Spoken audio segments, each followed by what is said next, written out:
Hi and welcome to another gaming video, and in today's video I'm taking a look at Tetris DX. Now this is the colorized version of Tetris.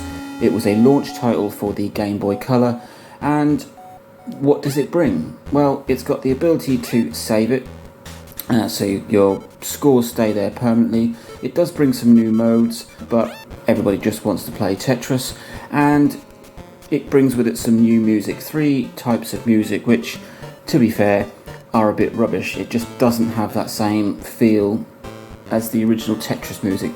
I generally play with the music switched off anyway, so it doesn't really bother me too much. Then we get into the game and, well, it's colorized, as you would expect for a Game Boy Color game, and in ways it's nice to see a bit of colour. I think the colours are a little overwhelming. Perhaps that's just because I'm used to playing in mono, but there's lots of, well, there's a bright yellow patch there on the screen, and you've got this checkered green movement in the background. I think it is a bit too much, but it's a nice game to play, and I have enjoyed playing it.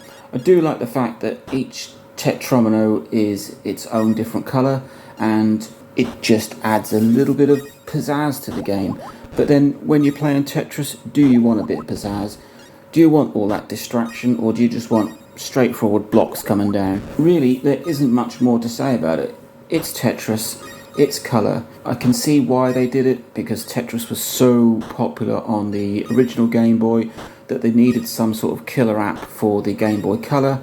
And if you didn't own a Game Boy, or if you didn't own Tetris, then it would be good. If you bought a Game Boy Color, you needed Tetris DX. There's nothing wrong with Tetris DX, and we always look at Tetris as, well, it should be in mono, it's a Game Boy game, we need to play it in black and white, and really we don't, because Tetris wasn't originally launched on the Game Boy. There were versions of Tetris before the Game Boy version, and I'm sure they had a bit of colour to them.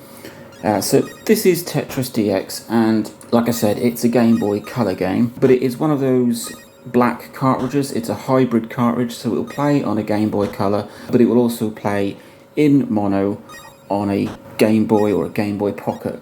And, well, it actually looks quite nice if you're playing it in mono. You get that more of an old school Tetris feel, but for the purpose of this video, we are looking at it as a color game, and there's nothing wrong with it. I've been playing it for a little while now. I had it back in the day on my Game Boy Color, and it's a good game. If you're a fan of Tetris, like I said, and you just need a Tetris game to play, then grab Tetris DX. Even if you've got a mono Game Boy and you fancy a slightly different version of Tetris, you can play Tetris DX in mono on a Game Boy or a Game Boy Pocket, because it is one of those black hybrid cartridges. So really there isn't much more to say. I mean, it's Tetris, it's blocks coming down and you build lines and then you try not to die. That's about the gist of it when you get to Tetris. I am not too bad at it. I've had a lot of practice over the last few weeks at least, because I've done lots of different videos on the original Tetris for the Game Boy.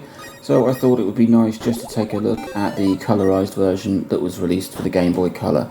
So as you can see, I am playing this. I'm going to leave you with some gameplay footage, and you can make what you want of it. I can't entirely decide whether I like all the colours on the screen or whether it is a bit distracting. At some point the yellow in the background will change. I think it's when you get to a certain score or a certain level, then it changes to blue and purple, and it can be a little distracting from the actual falling blocks, but it's Tetris, it's great. And let me know what you think. Like, subscribe, enjoy the gameplay.